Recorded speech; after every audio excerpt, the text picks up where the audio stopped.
Not that many people in the room. We should be able to get it right. Here, I can do this for you if you want. Wow. 5 kids in front. Hi. I don't think they're actually readable. Anyway. Oh, maybe not. Yeah, I don't know. 2 was my limit. We can do it. Readers. Wow.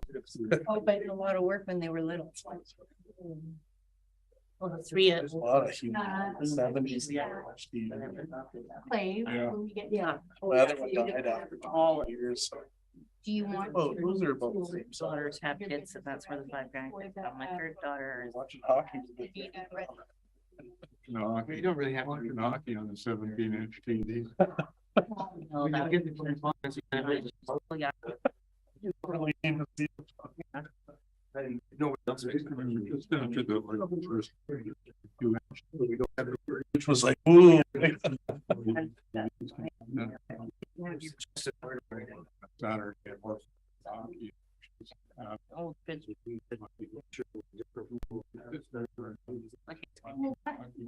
AVICC and UB. I like it. Just giving it to We you. can send it exactly. Next day electronic. There you go. This cannot stand. That that's already being supported, continue to support us. That's really crack the. Yes, Chair, everybody, except for Director Powell in attendance. Okay. It is 1:01 now, so we'll get started with the regional board meeting. Thanks everybody for coming. January 25th. I'd like to acknowledge we're holding the meeting on the traditional territory of the Tla'amin people. Unfortunately, Director Fall appears to not be with us, but hopefully he'll join us at some point. We have the agenda in front of us. If there are no changes requested, do I have a motion to adopt the agenda? Director Lennox, seconded by Director Doubt. Any discussion? Seeing none, all in favor? Any opposed? None opposed, motion carries. The adoption of the minutes of the December 20th, 2023 meeting. Are there any errors or omissions? Seeing none. Do I have a motion to adopt the minutes? Director McCormick, thank you very much. Seconded by Director Lennox. All in favor? Any opposed? None opposed. Motion carries. I see Director Fall has joined us. Thank you very much. Welcome. Yes, apologies for my lateness. All right, you haven't really missed anything yet. So on to delegations and inquiries. We have none. We have no unfinished business. Under correspondence, we do have some from Rod Wiebe, Powell River Public Library Board Chair, requesting AVICC resolution for increased and ongoing provincial funding. So we don't need to receive this, but item number 7 is business arising from correspondence. Would anybody like to make a motion? Director Doubt. I'd like to make a motion that we draft a resolution for AVICC according to the request from the Powell River Regional Library. Thank you. And I understand there is wording as part of the correspondence that would probably work well with that. Director McCormick, are you seconding that? Sure, but you know, there is wording here, so I don't know what the motion is. Right. Necessary. Should we just? Pardon? Okay. Director Dow, you were the one that made the motion. Is that acceptable to use the wording? They're asking for an AVICC resolution. Right. So Yeah. we would need to forward that resolution because the library board can't make it. Right. The board could make a resolution to AVICC. I guess the question was. That's the motion I'm making. Okay, perfect. Thanks very much. Director Elliott. Chair. The same resolution has gone to the city for adoption as well. Would it make sense to jointly support the resolution, or should they both be doing separate ones? I think traditionally we do them separately, and it's, you know, many municipalities and regional district boards across the province that keep beating the drum and somebody to listen to. Okay, so thank you. Any other discussion? Director Gisborne. Thank you, Chair. I think this has come up at UBCM in the past. I think it came up last year and the year before, and it gets endorsed by the membership each time. I don't think the province has really done anything in response to those requests. I'm totally in support of this resolution. I'm just wondering, are we going to hopefully expect something different from the province this time around? Because it's like we keep poking the province asking for it, but they don't really seem to be listening. So that's just my 2 cents. Thank you, Chair. No problem. You're very welcome. Any other discussion, Director Dow? Yeah, I appreciate that this has come up before. It's come up from many cities, towns, regional districts, and villages around the province before. And I agree that action hasn't happened yet, but hopefully this is us and the UBCM and the AVICC hopefully saying to the provincial government, this is something that the public wants. We're not giving up. We're continuing to ask and to put pressure on the district. Well, I think it's what we want to do. Paul had his hand up. Thank you. I was just going to say the Vancouver Island Regional Library has also sent similar letters and resolutions, and I think it needs to be repeated. The province obviously hasn't heard, and this is consistent with the IRL, and I think just to keep reminding the province, stagnant funding is actually a decrease, especially in a year with high CPI, with inflation where it is. This has to change, or libraries will not be able to do what they do. Yep, it's hopefully somebody does listen. That's not brilliant. Thank you, Chair. We could also, as a board, at the time of UBCM, request a meeting with the minister responsible for libraries to highlight our concerns around this issue and thereby elevating it from our region. Good idea. Any other discussion?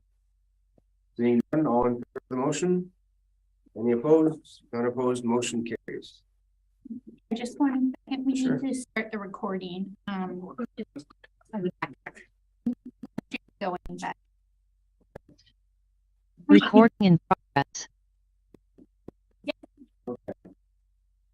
Moving on to the chair's report. On January 13th, the CAO and I had an introductory meeting with Western Forest Products Director of Government Relations, Brad McRae. Mr. McRae is, I think, he's relatively new on the job, and he's hoping to improve communication between the RD and Western Forest Products, and has invited the board and staff to get in touch with him whenever questions arise or assistance from Western would be appreciated. During the discussion, I mentioned the wood waste landfill that is going in down south of town in Area C, and just mentioned that more involvement in the process would have been appreciated, especially given the fact that the RD is developing a plan to deal with organic waste, and that Western is not the only business in town that's faced with this problem since the mill closure. We're going to be speaking further with them and with Brad about the issue when more information has been gathered, primarily about volumes that are being produced and volumes that we can cope with. So January 17th, I met with Mike Peters and Chris Rodden from Evolution, again primarily for introductory purposes and for a little bit of information regarding the history and the future of power generation in our area. There's been a lot of talk about the mill site and the facilities that Evolution operates in our area, and I just want to have communication with RD in place should questions arise. So it was a very simple meeting. That's about all it is for the chair's report, and the director's report is actually shorter than that. The library meeting occurred on January 16th. Nothing of any particular interest to report. The Stillwater CAG did not meet this month, so we have nothing to report there.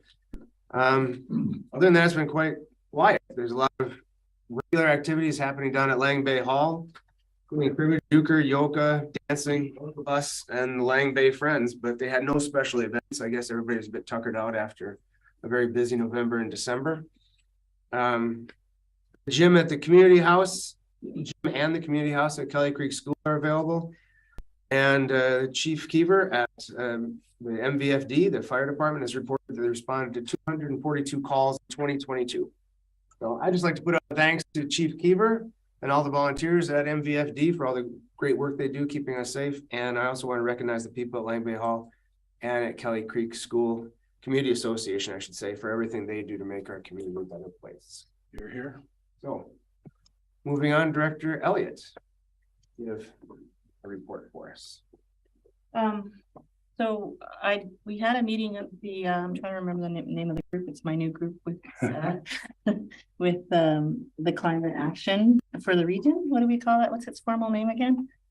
Anyway, we mostly talked about the meeting that we're trying to put together of all of us at the AVICC so that we can plan for what we're going to do over the next few years. We want to look at where we've been and how that relates to where we want to go, and some action planning around where we're at. There was a report out on the Aboriginal or the Indigenous engagement on the reports that we've had so far. And they admitted the uptake was very low there. And so we wanted to maybe reconvene at AVICC to see if we needed to do more there or maybe differently. And so I'm looking forward to the meeting at AVICC where our regional climate, I don't have the name right. Coastal climate. Yeah, sorry. Maybe Andrew can help me with the right name. So it's the Vancouver Island Coastal Community Climate Leadership. I met with them. Anyway, and I appreciate your patience with me not having the right word for that at the moment. So I look forward to seeing them at the AVICC and doing more planning about what we're going to do for the next little while. Great. Anything else to report or move on to the Director McCormick? I think generally in the community, we've had a lot of events happening. I have attended meetings mainly on behalf of the city for social action and planning. So I'll just leave my director's report of that. Sure. Great. Thanks very much, Director McCormick. Thank you, Chair. On the 7th of January, I attended the monthly gathering of emergency responders on Texada, and this includes paramedics, first responders, and firefighters. They get together once a month and talk about various things. The big issue this month was recruiting of new paramedics. There's money out there for additional paramedics, and they actually did get 2 people step forward from that gathering. So I hope they take the training and are very successful. Also on Texada, on the 19th, the Policing and Public Safety Committee met. They meet quarterly. Now, for the longest time, Chair, this was a group attended by maybe 3 or 4 people. All of a sudden, in the last couple of months, I guess since the fall, it's had a real resurgence of interest, getting an average of 25 to 30 people showing up. So at this particular meeting, the chair reviewed the regional police priorities, which include road safety, crime prevention, youth programs, community relations, domestic violence, Indigenous relations, and employee wellness. The biggest issue for Texada is a big increase in break and enters in 2022 over 21, but more or less everything else has decreased. So also told us about the our RCMP Kids Don't Float program, where they make life jackets, kid-sized life jackets available at popular boating spots. And so they may well be approaching us to locate some of these life jackets at Shelter Point Park, because that's a popular boating area. So I think that's a great program, and kudos to them. 2 meetings to report on the 24th. First was Tourism Powell River, and it was nice to be back with that group again. A few statistics to report. First of all, this is the 30th anniversary of existence, so there may well be some birthday celebrations coming up for them. But in 2022, the visitor stats were up 7.8% over 21, with 5,214 people being served. And an additional 907 were served at events at the Thursday night market. Visitors were looking primarily for map information, shopping information, attractions and tours, community services, and where are public washrooms? That was a very popular question. So these numbers are nowhere near the pre-COVID stats that Tourism Powell River experienced. However, it's definitely moving up, which is a good direction to be in. So my final meeting to report was last night. It was a public meeting, a community meeting on Texada on the issue of bike paths or active transportation corridors. Texada, as you know, is the largest island in the Salish Sea, yet we have not 1 square inch of land devoted to bike paths or active transportation corridors. So this is an issue that a lot of people responded positively and want to see some action on. So I will be getting in touch with staff and yourself, Chair, to talk about ways to bring that forward. Very positive, good response. And that concludes my report. Thank you. Great, thanks. It's nice to hear that you're getting so much support on Texada for the different initiatives, and the 2 more paramedics stepping forward for training. That's awesome. Let's go up to the screen. Director Gisborne. Oh, hello, can you hear me, Chair? Yes, we can. Okay, not too much to report on. Most of the committees and things and various community groups are getting their schedules ready. So I presume in February there'll be more to report as we're getting our meeting schedules sorted out. Last week, about a week today, I attended the Code of Conduct review, so we're going to be seeing that on an upcoming agenda. And on a personal note, I got a bit of a sinus infection because I've encountered a bit of flooding and mold in the household basement. Looks like it's been going on for 20-30 years, hence why I'm electronically participating today. So hope to see you in person at the next meeting, and that's the end of my report. Thank you, Chair. You're very well. I hope you start feeling better soon. That could be really frustrating. Director Fall. Thank you, Chair. This week, Monday, I attended the Lasqueti Local Trust Committee meeting for the Islands Trust. It's actually their first meeting, which I took for the term for Lasqueti Island. They meet every 2 months. And so it's nice to keep a liaison with them, and they're looking forward to the next joint meeting we'll have with the RD. And Chair, you'll be able to join in on that this time. So usually we meet once a year. We haven't been consistently meeting every year, but ideally we'll meet sometime this year to talk about areas of shared jurisdiction.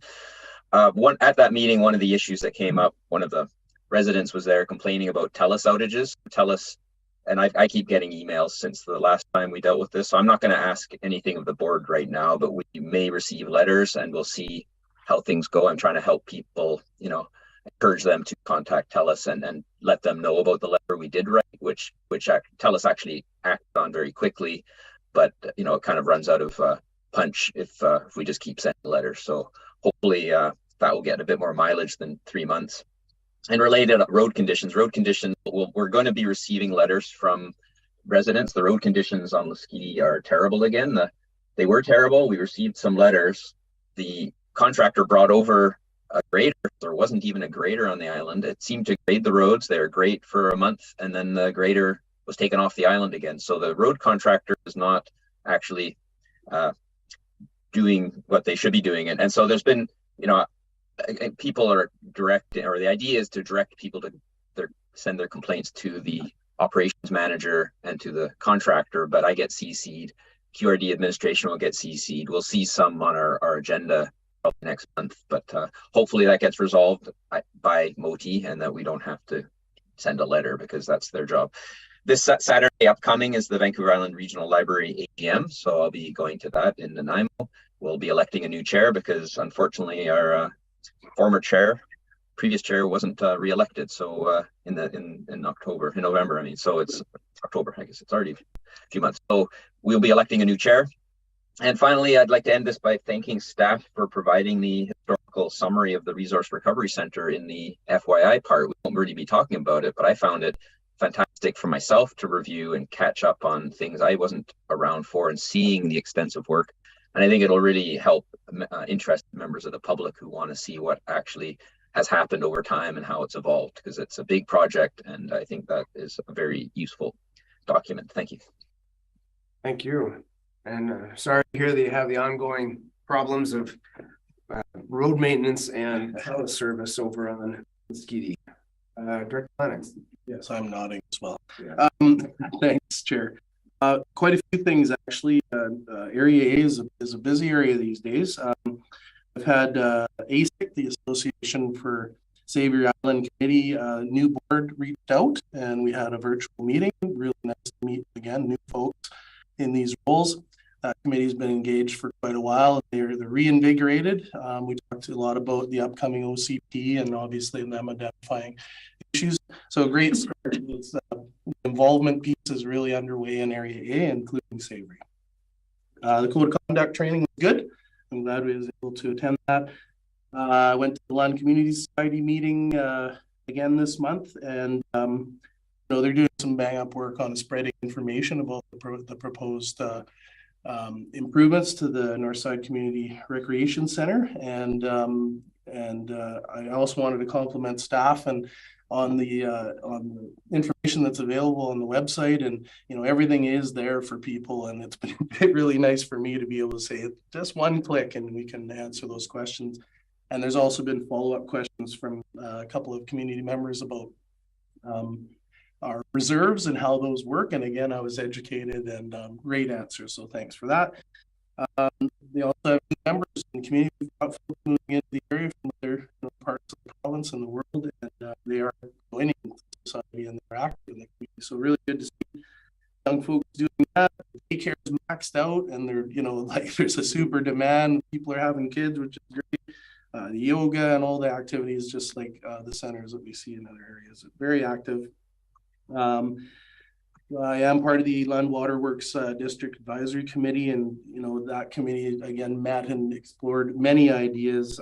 There's lots to talk about different delivery options, and working with the receiver, and now Tullahoma is involved. So that's nice that we're having those open discussions, and again working together is the name qathet, and so that's our intent there. So we're looking forward to some opportunities. Got out to the Northside Volunteer Fire Department practice last week.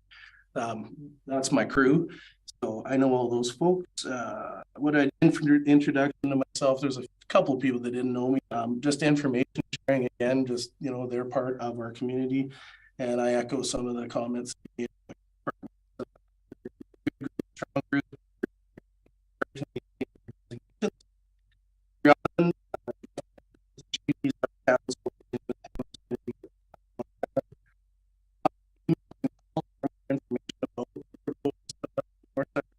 Center and Savers participation. So, and I've kind of hit on a couple of, and then finally we're planning our emergency resource containers and supplies for early February. So I'm working with staff on that, and there's a lot of interest in the community. That's it. It's great. That's it. It's great to hear that you got active people in the community, and I'm a big proponent of that, getting involved in the community, whether you're going to be participating in putting a service on or an activity on, or just attending it, because nobody likes to plan something and have nobody show up. Director Dell. Yeah, along with others, I attended the Code of Conduct, the legislative conduct review, and I thought it was a very useful day, and we came up with quite a few ideas about expansion of our existing Code of Conduct and fleshing it out to make it hopefully more useful and more appropriate for all of the directors. So I look forward to that coming to an open meeting for more discussion and probably more modification as we go through that and get it strengthened. So the other thing is that I'd reported earlier on meeting to request of the Hospice Society to have a public engagement process that they're going through to determine their future plans in more detail. I will be having another meeting with folks from the Hospice Society tomorrow, actually, to talk about how we could interact between the hospital district and the regional district. And probably we'll be bringing some information back to the board from that. And as Councillor Elliott said, Councillor Elliott and I are portfolio holders for social development within the city, and we're going to be having a meeting with city staff talk about the city's ideas for the future of that program going ahead. And I think that meeting is tomorrow, Friday, sorry. Great. Thanks very much. I agree with you and with everybody who's mentioned it. The Code of Conduct session was very productive. I felt it went really, really well. So my hats off to Alice Ebring, who conducted it for us and facilitated it for us. Moving on then, we are at the consent agenda.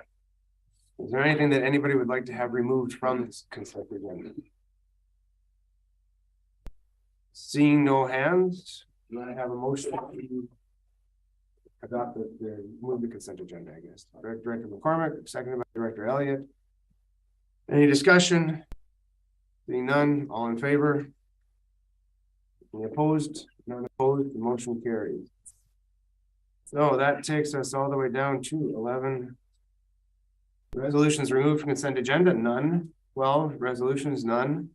We are at bylaws. So qathet Regional District Civic Addressing Regulatory Bylaw number 585, 2023. This is all directors on Wiebe. I get somebody to move that for us. Sure. I move that the board give first and second reading of qathet Regional District Civic Addressing Regulatory Bylaw number 585, 2023. Seconder. Director Doubt, thank you very much. Any discussion? All in favor? Any opposed? Motion carries. None opposed. Part 2. I move that the board give third reading of qathet Regional District Civic Addressing Regulatory Bylaw number 585, 2023. Thank you very much. Seconded by Director Lennox. Any discussion? All in favor? Any opposed? None opposed, motion carries, and we are all directed with 2/3 majority. I move that the board adopt qathet Regional District Civic Addressing Regulatory Bylaw number 585, 2023. Seconded by Director Lennox. Any discussion? All in favor? Any opposed? None opposed, motion carries. Moving on to 13.2, qathet Regional District Security Issuing Bylaw, number 584, 2023. Director Doubt. Move that the board give first and second reading of qathet Regional District Security Issuing Bylaw number 584, 2023. Do I have a seconder? Director Elliott, thank you. Any discussion? All in favor? Any opposed? None opposed, motion carries. Director Out. Move that the board give third reading of qathet Regional District Security Issuing Bylaw number 584, 2023. Seconded by Director Lennox. Any discussion? Seeing none, all in favor? Any opposed? None opposed, motion carries. Director Doubt. Move that the board adopt qathet Regional District Security Issuing Bylaw 584, 2023. Seconded by Director Lennox. Any discussion? All in favor? Any opposed? None opposed, motion carries. Getting down to reports, we only have one report in front of us. I echo what Director Fall said earlier on. I thought this was done really, really well. I want to tie in Vinny. I understand Ms. Greenan also has some input in it. I think it's really informative, and I guess I just want to know, are there any questions that any of the directors have concerning the report? I'd like to ask staff to go through the report and make any comments they'd like to do as they go through. We've got people in the gallery that are interested. So sounds like a great idea. If they're prepared to do that, I'd like to hear from them. We've got through the rest of the business pretty quickly. So thanks for joining us. Yes, thanks for having me. Floor is yours. I don't know if you want to go through it. Do you have anything particularly you want to draw our attention to, or you just want to take questions from the directors? I was mostly here to take questions, and then I have, if anybody's interested, just kind of a current status and where we're at today, budget specifically. Well, how about we start out with questions? And I know I saw Director Fall's hand up. Director Fall? Thank you, Chair. And I just first like to correct what I said in my report. I said FYI, and it's in reports. And I wasn't sure if we would be discussing it, so I wanted to get some words in. I do have one question, because as I already said, it's great and useful. And I guess it's where we go with this. So is this something, will it be put on the website? Will it be a news release or something? Because this is maybe our biggest ticket item before us. I mean, millions of dollars, long time frame. It's a huge project. And so having this in a way that the residents see it and access it and they can understand better, I think would be really helpful, because people can see the whole context, how it's evolved, the benefits, the costs, everything, and they get the whole picture. So I guess that's the question, is how, where do we go from here? There's no resolution with this before us, which is great, but it's probably on the website, but will we be doing a news release or any promotion of this? Okay. I'll take that one. Well, actually, corporate officer, Ms. Jones has a few comments, so. You might have the same information. This is currently on the website. We've been working with the local newspaper to share the information ahead of time. And it will be shared via our social media and through other campaigns that we have going in our community. In addition to that, I was planning on making a motion to share it with the Chamber of Commerce, because there's a lot of businesses in town. They have a big email list, so if we get this information out to them, and it allows them to plan for the future, because they all have a lot of weight to deal with as well. So if anybody has any other suggestions as to bodies that should be added to that motion, who should also be informed, we bring them up. But I'm going to turn it back over to Ty. Yeah, I think you answered the question. It's going to be available on the project page of the website, social media. We'll also share it on the Let's Talk Trash page and Facebook as well. Great. I'm had Director Gisborne ahead of you. You're right after him. Director Gisborne.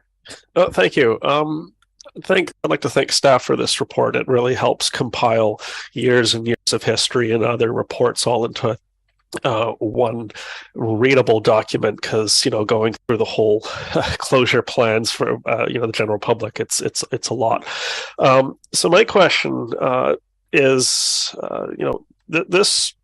the history of this report is about the City of Harbor's contaminated site down on Marine. And as I understand it, this isn't the only contaminated site that is owned by the city. And if memory serves, the regional district's responsibility in the past is to develop a site closure plan, but then it is the site owner's responsibility to pay the cost and remediate the site, and then follow the site closure plan. This report is specific to the Marine Avenue site, but it also mentions the airport landfill site. And I believe that was also covered in one of the other site closure plans. And I heard some concerns over the last year when it was being logged up along Myrtle Creek, that there might be some disturbance there. So I was wondering if there's any update on what's going on with the airport site closure plan. That's my first question. I'm wondering what's going on with that up there, because I know a lot of the fly ash and other kind of contaminants that were at the Marine Avenue site ended up at the end of the airport. And I've just heard some concerns about what's going on with that. And staff can correct me if I'm wrong, but my understanding is that to remediate that's completely within the hands of the municipality. But we just create the plan. Is that correct? I see I have a couple. Through the chair, excuse me, through the chair, yes. As the local government mandated with solid waste plan management, we will develop a closure plan. If I'm not mistaken, we've already done some preliminary work on that, and we may already have handed over some materials to the city, because I think they were using some of that as information to help guide and inform them on some of their runway and future developments up there. So I think in a short answer to Director Gisborne, we have currently done what we've been asked to, and I believe it now all resides in the hands of the city. Thank you. Okay. Sorry, go ahead. That's my first question, but I'll wait for others to speak before I ask my second. Thank you, Chair. Thank you, Chair. Just a comment, I believe that any of that site that was part of the airport expansion, the remediation was built into the budget for the airport expansion. So that's my understanding of that. I could be wrong, and we could double check on that, but that's how I think the airport section is, or at least that part is being handled. My question is, or rather my comment and ask is that we maybe have some comments around this concept that closure of the site without building the waste transfer site budget versus the budget that we have for closing the site and having the waste transfer. So very similar. And I wondered if and the obligation to close that site would have been there regardless. So I found that all really interesting, and I wanted some comments on for the public to understand how that could be. Yeah, I mean, I thank you to Lund Greenan creating the financial piece. And I think it is really important for the public to understand, had it been, closed with no amenities to the public after, it would have been approximately the same cost as what we will be creating, which will be offering all of these opportunities to the public for waste reduction, lower costs to the public through better materials. Is there anything we can explain as to why that would be? Like, why is one budget almost the same as the other? What's the grant funding? We got a $6 million grant associated with that site. Great. Yeah. Thank you so much. That's what I wanted. Awesome. Any other questions, Director Dowd? Yeah. Thanks for this report.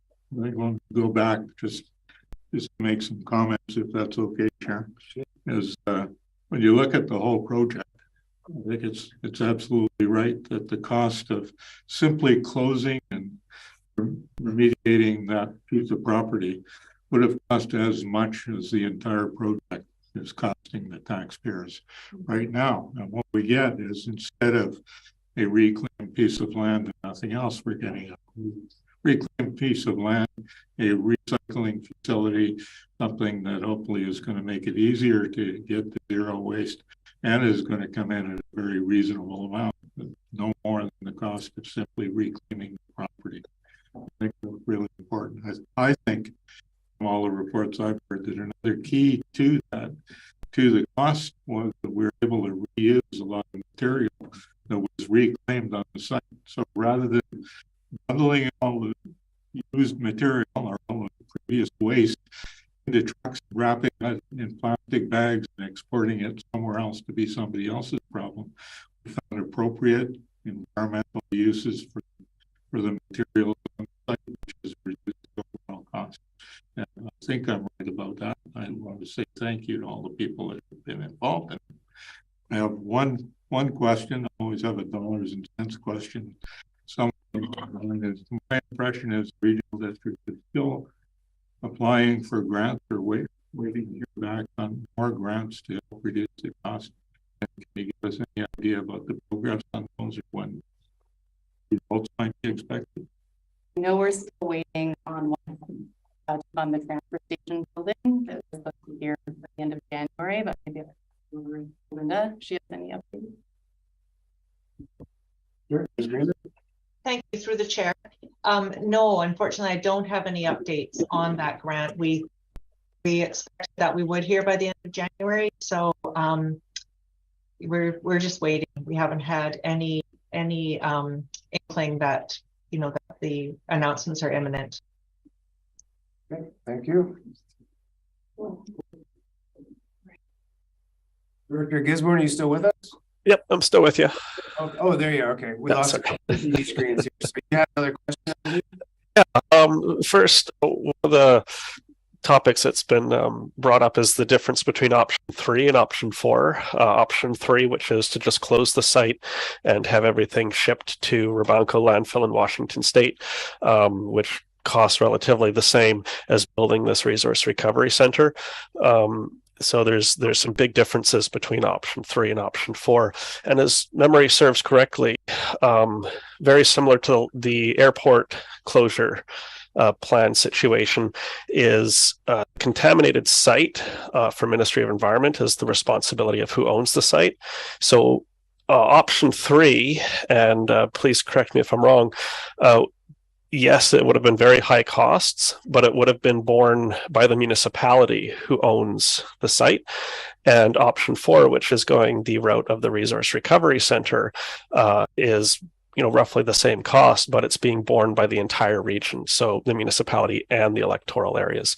So that's one of the big differences between option 3 and 4 is, even though it costs relatively the same, there's probably about a 50% reduction for the municipal taxpayers and a tax increase for the electoral areas. But it's solid waste is now a regional responsibility. That's something that came out in the 90s.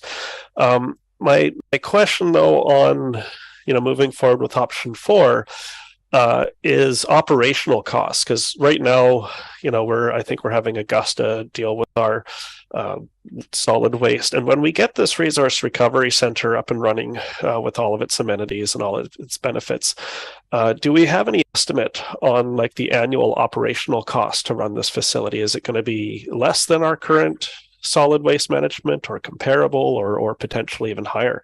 Because yes, this is a big ticket item. Of course, we borrow money over 30 years, and I'm just wondering what additional costs are we going to potentially face over the next 30 years? Are we going to see a reduction in costs, or comparable, or potentially higher? I'm going to turn that over to one of the staff members, or Ty wants to. Ms. Greenan. Thank you, Chair, through the Chair. Our projections, we had projections done when the solid waste management plan was updated, and we do project that the costs will be a little bit higher than what we're paying now. And the reason for that is that it's a change in service. It's a different level of service than what we had before, because we have to increase the level of service to comply with what the administrative environment requires of us. But we're not expecting a drastic change. But no, I don't think there won't be a big reduction in costs. Thank you very much. Through the Chair, I could just add one thing too, is for local residents, when you actually go to the site, you'll have opportunities for lower tipping fees when you divert your waste. So there will be cost reductions for residents using the site, like clean wood waste will be cheaper than garbage. And so as your waste are separated, there will be opportunities to save money. Right. Things like that versus you have some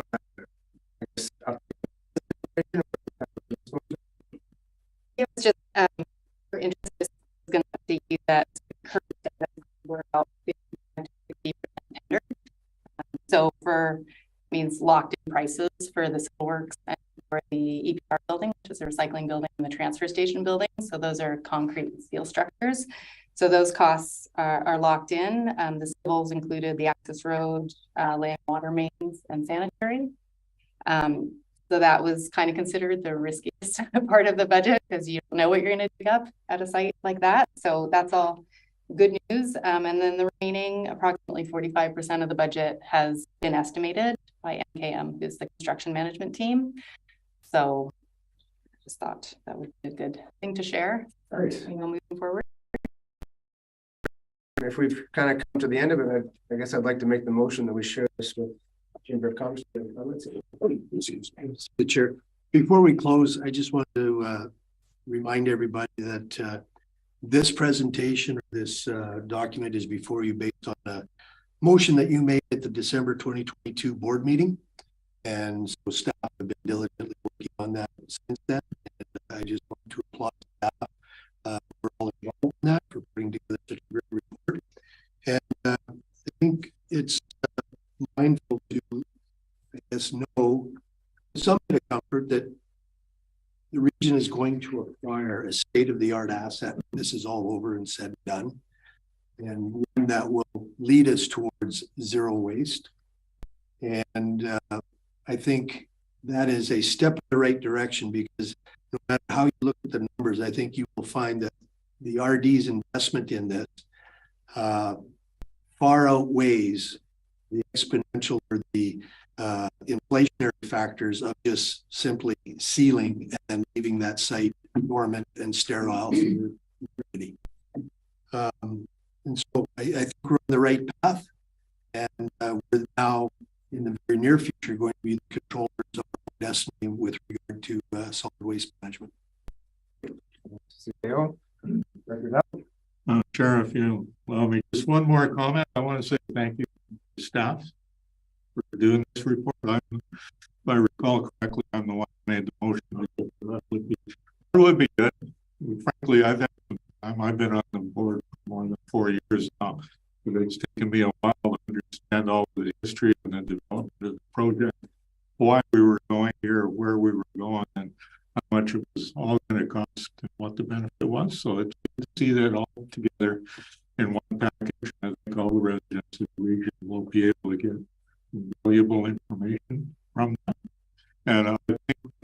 something that gets lost when I see where I sit, because the counselor for the city and the director for the regional district is, it's easy to focus on the dollars and cents and what's coming out of our pocket and how much we have to pay a tax on. What often gets lost, particularly in a long project like this, is the fact that all these dollars turn out benefits for the taxpayers, benefits for the people in the region. Environmental business improvements, waste management improvements, economic improvements overall. And I think we lose focus sometimes and forget the benefits that we're getting for those dollars. I think this is a great project, and it's providing a lot of things to make this a better place to live when we're finally done. So I just want to say thank you for the report. And I want to ask the chair if you would consider taking questions from the gallery, since there's some people here that I'm pretty sure are here just to hear this report.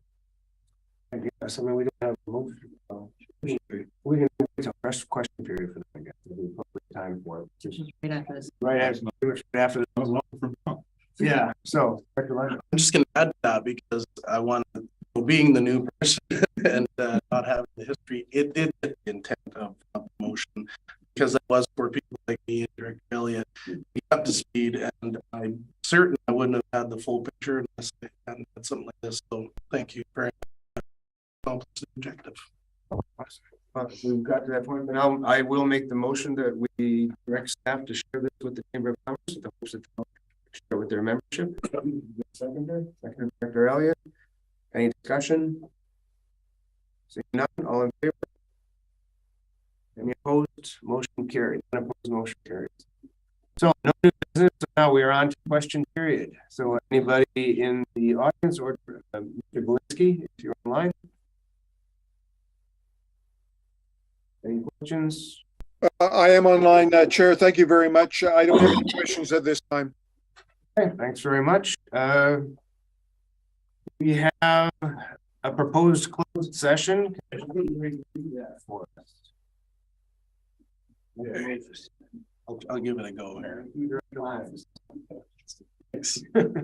I move that the board in camera and that the meeting be closed to the public on the grounds that the subject matter be considered relates to matters covered by the community charter under section 91. A person in personal information about an identifiable individual as an officer, employer in the regional district or another position appointed and labor relations or other employee relations, and I think that's an L.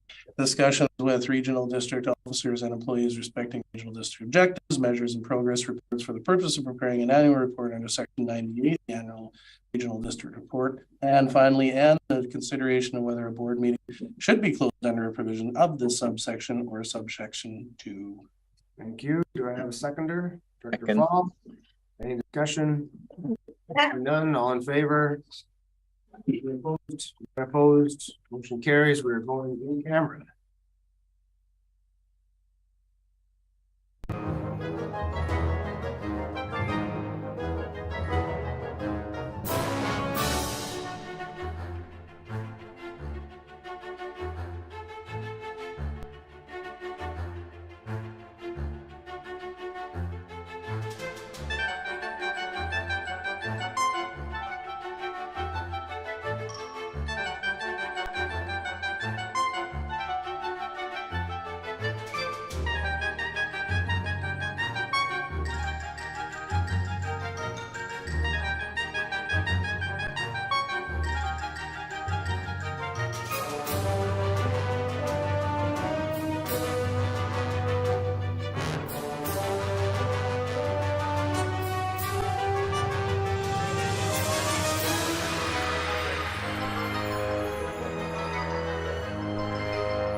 whenever I use my respirator, I check the valve.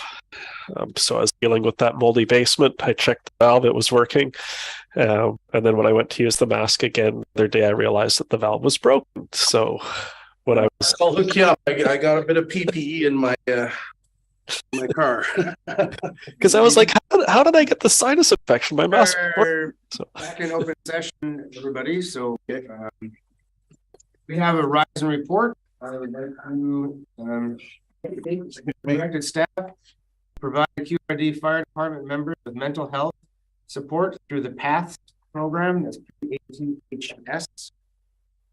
The board appointed Harry Vick and Roger Kimmerly to the Texada Island Recreation Commission for a term of 2 years ending December 31st, 2024. The board will send letters of appreciation to Brian Seymour and Warren Hamill for their past service on the Texada Island Recreation Commission. The board authorized the chair and CAO to sign a letter of understanding regarding a compressed work week. The board appointed Ted Bellier as the alternate director for Electoral Area B, and the board will retroactively extend honorariums the start of 2024 for all members of the LABFD based on the number of personnel hours recorded at training incidents at $12 per hour. So, what we got? Did I say? Thank you. What did I say? 2024. Sorry. Forward looking. They're all caught up on that previous one. So sorry, that was the honorariums was the start of 2022. And since we've reached the end of our agenda, I declare the meeting adjourned. Thanks for coming. Way to go this after too. Wow. Now what do we? We're done. Yeah. Catch the first ferry.